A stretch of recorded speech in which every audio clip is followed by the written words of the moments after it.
G'day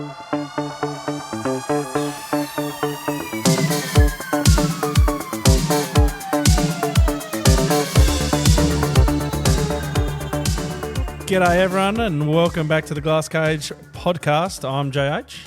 And I'm George. And we've brought back alcohol for this episode. Episode 21. 21. Should as probably request from Fushy. Should probably get a yard glass or something. No. 21st. 21st. So if someone wants to supply us a yard glass and some free alcohol, then we can discuss it. Well, yeah, I don't think I'm actually brave enough for that. If someone sends us a yard glass, reach out. Oh, my God. And George will do it. Wow. And it'll be on it'll be on the Instagram. Yeah, okay. Or, Done. Yard glass is overdone. What about dust boot? Oh, whatever. Some sort of drinking vessel. You know, if I'm Oh, yeah, the old beer fest. yeah, That's dust a good boot. movie. Yeah. Remember, you got to twist the boot as you. Yes. Yep. No, yeah, whatever. Yeah, fine. Throw me under the bus. Send us a glass boot, guys. Yeah. George will be your Cinderella. Oh, wow. Right. Oh well.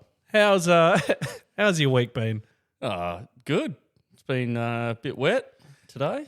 Yeah, we woke up to 4.5 mils. Yeah. You got 4.6. Yeah, 4.61 something. Waited for me to say how much I had. Yeah, you gotta wait. You gotta do the one up. Yeah, Pross is right. Yeah. On the group chat.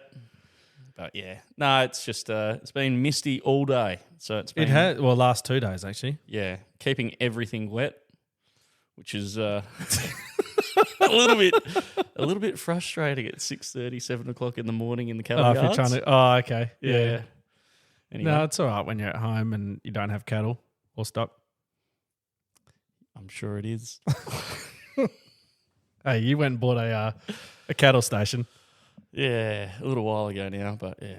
Anyway, what have you been up to? Well, since the last pod, we got our new tractor. So we've got the big rowie, the big road track. The old case is on farm. That Nice. arrived on Friday. So we were very keen for it to get here and to finally have it on farm and see it, drive it. First impressions, looks like a solid machine. First time I've actually ever driven a case, so That's wrong. big case. Yeah, I was gonna say, when was the last time there was a CNH machine or a case machine? Well, I mean, I've got the case JX100, and then before that was the 33. What was the old case? The old hard case. Yeah, I can't remember what that was called, but And Grover. 3320. No, Grover. Yeah. Grover's a cat. No, Grover was a case. Remember the one that would do crab steer?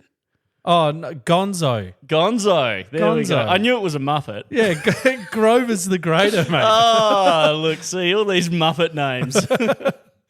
But yeah, so we got the case. Very impressed with it so far. Yep. The ride on it, because obviously we've gone from a 2-track bulldozer Yes. to a 4-track. So Yeah. there's give when you go over something. Yeah. And the cab the cab in art was suspended, but this is obviously 7 years of advancement, so it's more, it's better. Yeah. It is very smooth to drive. Nice. But you're very comfortable up in that cab. Going over even just corrugations was fun. Yeah. Yeah. And once I finally, we've had the first issue is we couldn't hook up the bar completely because the hydraulics don't they didn't obviously look at the case, look at the Johnny when it was in there and saw that these 2 big giant return lines needed to be on the case. Oh, So we don't have them. So we can't actually fire the bar up and actually go for a test drive, which is what I want to do, just to make sure that everything works, which is why I did it. I hooked it on, as soon as on Monday. Yeah. And we're like, right, these hydraulic fittings aren't here. Let's get them. Yeah. So then, we're getting it all sorted before seeding. Yeah. So then the next one was to get the steering working. Yeah. So first I had to activate it, obviously, because Yes. that didn't come with the activation. Another little cashy there. John Deere. Gets Hang on, where's his tinfoil? We'll get that in a bit. Oh. Don't make me. And then it was a few back and forth phone calls, and it turns out there's this specific button you got to press in there to then turn on the steering because it's sole steer in the tractor to then activate it on the John Deere screen to then be able to work. And then, it steers straight. So that's good. Good start. But yeah, that's it. That's all I've been able to do with it. Looks good. Yep. Yeah, and look, I love a John Deere cab. Yeah. John Deere cabs are very nice. But they, it's always an extra sting for the premium or the premium plus or signature. Yeah, signature. Signature cab. Get all those leather and I don't know if you really need the massaging, but are they heated and cooled? Yeah, heated and cooled. Because your Johnny's got it. Yeah, yeah. So yeah, the case cab looks very nice. Yeah, the seat's comfy, the leather's nice. Is it smaller or smaller? Yeah. But, oh, well, that's exciting. That'll be good. Yeah. So honestly, we're just keen to get all the parts, so then I can just hook it up and go drop it in the soil. Yes. Just make sure she does pull. Yeah. It'll have no issue. Kingy pulls next door with he's got an 80-foot flexi coil. Yeah. So it not as much pulling probably as what ours would be because ours is a bit heavier. But yeah, he pulls it fine. He's still got horsepower to spare. So have you? Are yours weighted up the same weight kits? I honestly don't know. Yeah. Okay. Oh, that'd be interesting. Like you know how Johnny's got the big suitcase out the front. Yeah. The case don't do that. They have it all underslung. Yeah. Yep. Much neater, nicer look to the front of it. Well, yeah, I don't mind the old suitcase weights on the Johnny. I suppose that's what I've grown up looking at. So yeah. Hopefully looking over the top of. Yeah, I've lifted a few of them, but yeah. No, well, no. So I guess that leads into one of the questions that we had. Yes. Favorite tractor. Yeah. So favorite brand would be John Deere because that's what I've sat in the most. Yeah. And then I guess favourite tractor in terms of what I've driven would I'm going to have to go with the 8430. It was my first real tractor. I put 3,000 or 4,000 hours on that thing. Yeah. Spraying, obviously. This is when I was 17 and then I drove that all the way through until I was old enough to get out of it. Yeah.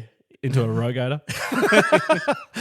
So for me, it wasn't it was definitely the flashiest tractor on the farm, but it very quickly didn't become the flashiest tractor on the farm. Yeah, towing a boom spray around will do that. Yeah, but it was that would have to be my favourite tractor, I reckon. What about yourself? Not to be, sucking too much on the green. The green whistle. Yeah, it'd be the 8300 just because it's I love Jerry.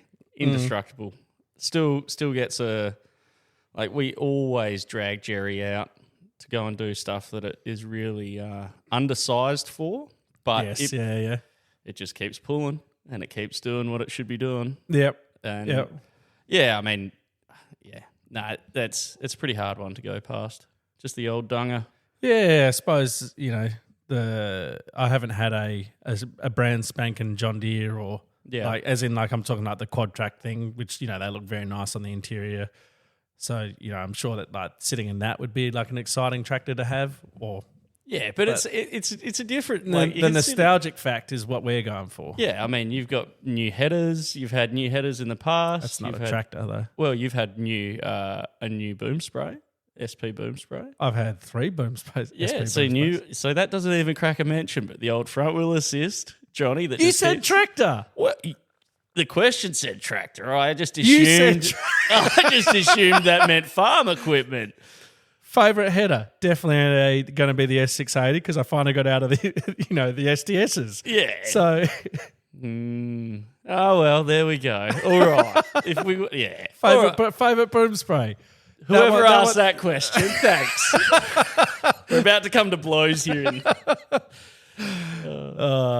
Right. Well, let's go on to. So obviously on Instagram, I put up what does people want to hear us talk a whole episode on? So topic. Yeah. Now, a lot of it was more questions, which is perfectly fine. It gives us stuff to talk about. Yeah. Now, a few of them, things like succession, the history of the farm, and how to get into farming. Yes, yeah. We've got someone lined up for the last one, and then we'll obviously get our old men on at some point to try and talk succession and the history. Yeah, that'd be a good one. Yeah, because I think succession is that's a big one that people I don't know, maybe they could put the podcast on when they're in the car with their dad and go, "Oh, Dad, listen to this." or don't. If it's a short car trip, maybe. It depends. I don't know. I mean, just to give it a very brief thing on succession for us, I only have one brother who's gone to the city and he's just doesn't want a thing to do with the farm. Yeah. So succession planning is very easy in our family. Yeah. You've got two brothers and a sister. Yeah. So, and you've got a station and lease country and everything like that. So then it gets a bit more difficult, but you guys have you've done it very well with how to approach it. And yeah, so far. So far. Oh, now we're going to come to blows from the other side, are we? Nah, it's a very difficult subject for some people to get into and get through. Oh, 100%. It's a very long-winded topic, and by all accounts, not experts. So that's the who's an expert on succession planning? I don't think anyone is really. There's a lot of advisors and people out there that can guide and have seen a lot of examples, and they're good people to talk to. Yeah. And they've seen some horror stories. They've seen some good stuff. Yeah. But yeah, it's very, very difficult to try and get that right. Oh yeah. So look, we will do a whole episode on that, even if it's just you and I just talk about it. If we can't, lock in one of the dads to jump on, yeah, we'll address it and we'll talk about it. So it's definitely something that we want to have a chat with and normalize, I guess, because it is something that's so important to have a chat on. Yeah, and if the previous generation didn't do it, then there's no excuse for the current generation to not do it. Exactly. Yep. And I'll just say one point, make sure that if you are in the point of succession, talking things like that, just look after yourself with superannuation and put your max in every year. Yes. I'll leave that there. Yep. But do it. Right, on to the next question. Renewable energy was one that we had. What's your thoughts on renewable energy on farm? Yeah, very broad, like that.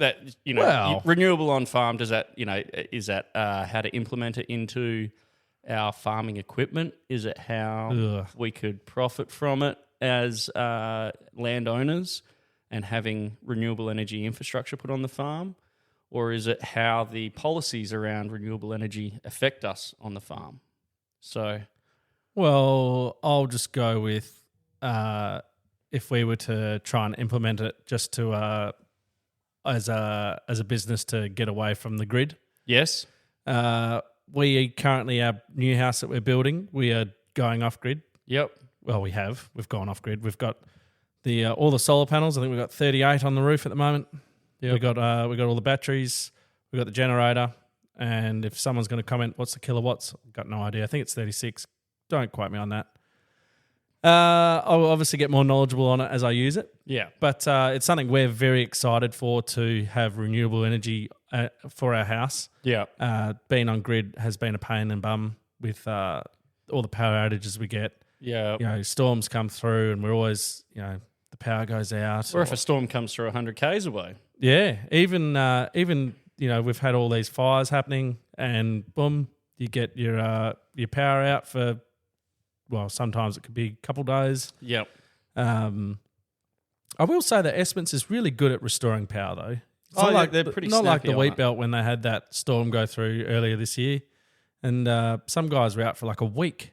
Yeah. Yeah. That's like back in the 90s, like when we had the power out for 2 weeks or something here. But yeah, so for us, we're going to see how that goes, and then we probably will progress to maybe putting a bit of a solar farm. We've got the area for it at our current yard, our workshop, and then because that's got the workshop, which is obviously draws a lot, and then 2 dwellings off that. So that would be, if this goes well, then we'll look into doing that. It's going to be expensive, but then again, you're doing your own energy and it's better.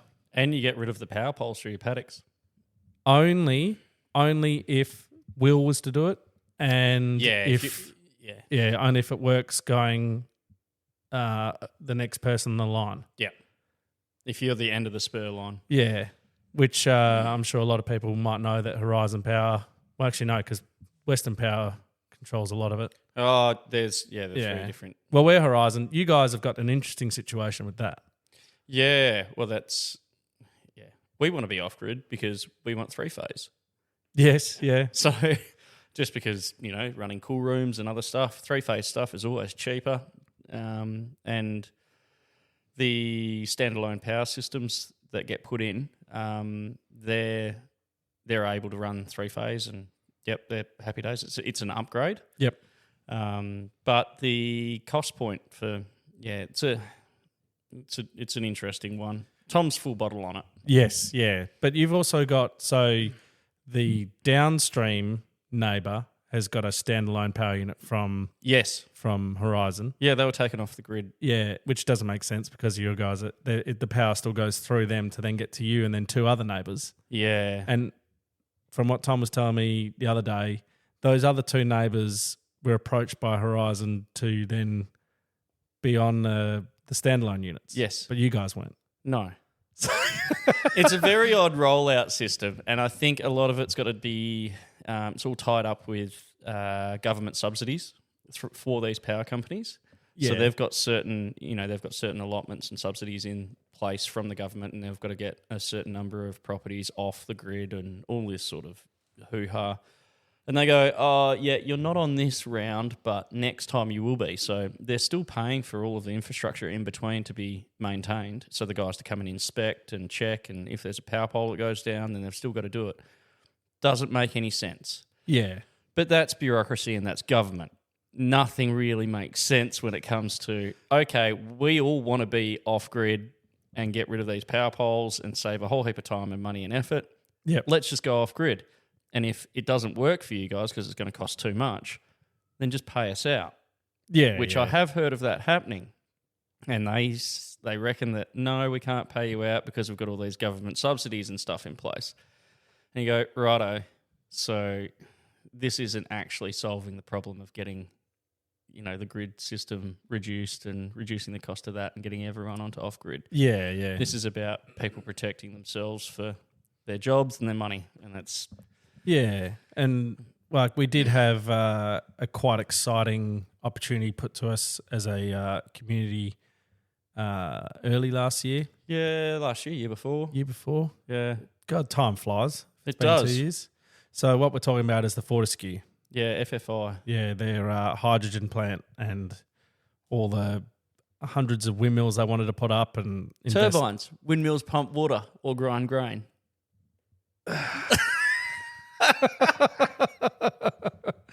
Turbines, what's going to plane though? There we go.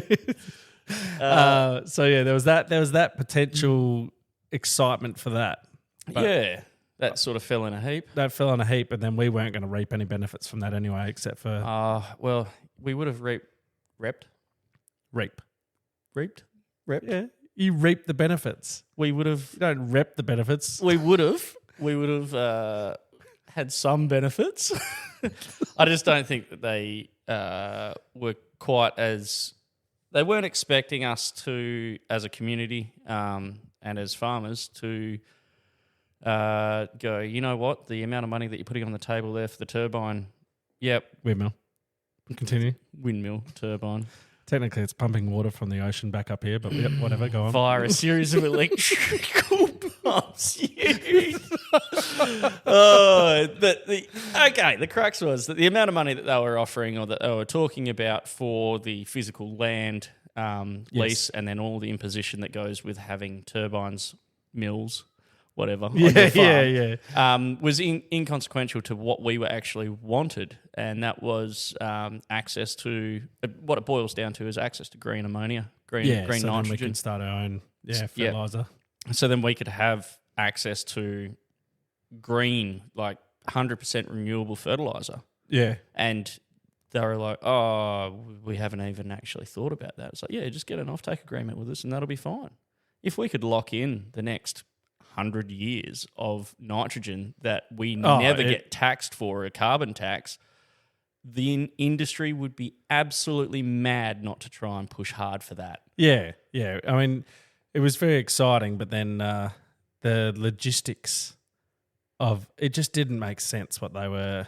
It made sense. They were going to put $3.5 billion into down here. Yeah.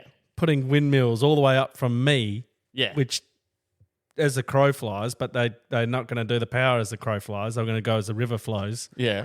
So what's that? That's going to be 100 and something Ks as the river flows. Yeah. It just, It was a very bold approach, and you could see it if you were in a country that maybe didn't have land rights or didn't care about them or personal ownership or property. Might have been a red flag with a couple of yellow stars on it. Maybe then, we would be standing here going, oh, cool, they're putting turbines in around the house. Yeah. But, it was very, very bold. Things like that didn't make sense on that, right? So they were going to gravel all the roads out to them. Out to the mills. Yeah. You know, so you need access. But there's not that much gravel around to do that. No, there's none. There's like no gravel. No. There's barely enough gravel to do your own farm tracks. The next thing was that the concrete demand alone was more than what WA uses in a year. Yeah. That's a lot of concrete. Which is not carbon neutral. Which is a different argument altogether. Yeah, I mean, I know we've just gone a big tangent off what we were talking about, you know, being renewable energy on farm, but yeah, it's all part and parcel though. Yeah. I mean, like, so that's on the big project side, but from our own personal side, 100% putting in power stations ourselves. Well, because that was one talk. There was a few farmers talking, why don't we actually just put a turbine up ourselves? It's actually a windmill. God damn it, I knew it. I knew it was a windmill. Putting a turbine up themselves and then, you know, creating your own power and Yeah. But then, that's another thing that, you know, try and see what has happened around the world and go, you know what, we've got the land. We could just get the expertise in to do this if there was enough money floating around. Yeah. Yep. But then feeding back into the grid or finding a use for that energy, the amount of energy, different case point. But I think that our end goal with having a standalone power system on the farm will be hybrid Utes or a couple of electric Utes around the place. Yes. Yeah. Yep. I could see a hybrid Ute. There isn't really a hybrid Ute, is there? Oh, the new Rangers, I think, are going plug-in, like sort of with the bi-turbo and the electric. They're going 50-50. Okay. I think. I don't know. It's coming. Yeah. It's definitely coming. There'll be, you know, electric Utes running around soon.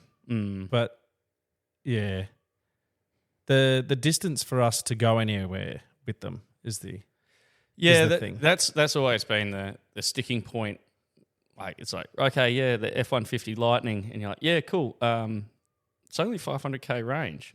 Oh man, right. Yeah, I love sitting in Lake Grace charging for 3 hours to then get to Perth. Yeah, that's sort of the thing. It's like the moment that they go to 1,000, then you're going to have then people are going to go, righto, you can go 1,000 k's on a charge. Yeah, like that's, you know, for a Ute, that's well and truly tailgate up or down, aircon on or off. Wow. Yeah. But I'd love to actually, you know, I'd love to see, because obviously we've got all the Cascade Hiluxes that get around. Yes. You know, the Chop 200 series, and now they're the Chop 300 series. Yeah. You're not really helping the case point, are you guys? I'd love to see a Cybertruck. Like, someone just gets a Cybertruck out here and chops it. It'd be hilarious. Like, you can't, because it's structurally... It's a unibody. Yeah. But it would be funny to see him just going with a T&L tray on the back of the Cybertruck. It'd be... It'd be hilarious to see that because, as I'm sure you're aware, but some people listening might not be, but, they say don't leave them in the rain. If you get any dirt on them, wash them immediately. Yeah. These things will rust. Yeah. Could you imagine it? Seem about as good as my Ranger at the moment. Oh, God. But we did see at Darren, the Iveco. Oh, yes. Yeah, the truck. The little death sled. Yeah. That was full electric though, wasn't it? That didn't have an engine. Yeah, that was batteries at the bottom. I had a crisis. I just realised I had spilt jam donut all over my. Yeah, you were busy. And I was like, guys, I gotta go. So I didn't really see much of that. Yeah, we were all gawking over it. We look over at you. It was like, oh, he's been shot. I thought I got like hydraulic oil or something all over me. It's on my bicep, then dribbled down onto my pants and my shirt. I'm like, what is going on here? Yeah, you missed out on a very good conversation we had around that machine then. Yeah. But it was that we, like everyone was like, that's awesome for in town running around if you're doing a little delivery truck or something like that. Yeah. I'd hate to be on the receiving end of one of those straying out of the lane on the highway doing 110. That's a lot of weight at like knee height coming straight through the other car.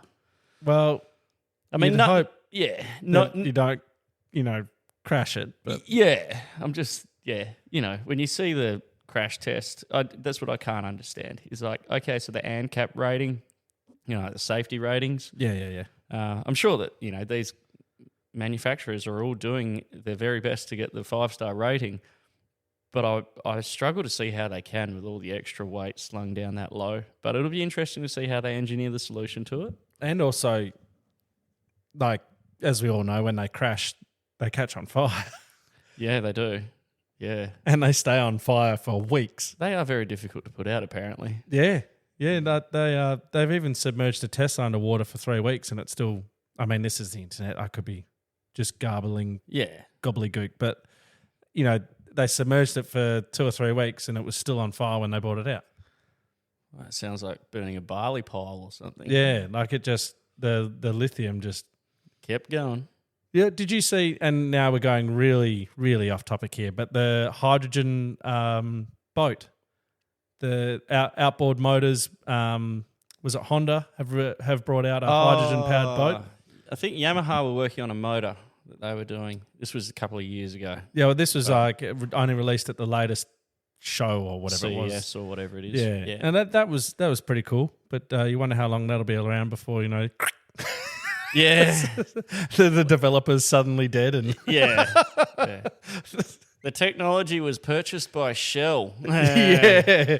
Oh, well. That was cool while it lasted. Hydrogen is always touted as the other option for tractors, for big, heavy equipment. Yeah, look, because I've had this conversation with Tom, your brother, about it. And talking about, he's like, oh, yeah, no, I can see, eventually we'll have those batteries come into tractors, but it's more like the batteries are going to be the size of a ute. Yeah. And when you're coming on for your night shift, you've got to bring a trailer out with the battery and then you've got to put it in. Yeah. That if we're not running our own generators and things like this, then if you've got one and I've got one, Todd's got one, the grid can't charge it. No. But that's where it comes to like the hydrogen hybrids. Yes, which is that's exciting. These batteryless batteryless. That's what we've got now. Oh, it depends on where you park them. Sometimes they end up batteryless. What, the UK? Yeah. No, I was thinking down on the highway. Come back, no batteries, doesn't start. Yeah.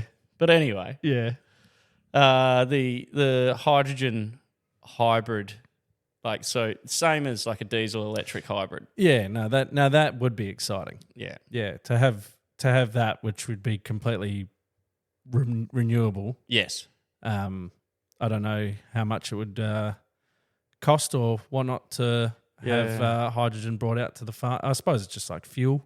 Yeah, it's just a different pressure vessel. Yeah. Things just change a little bit, but it's Edison Truck Company, so doing logging trucks. Thomas Edison?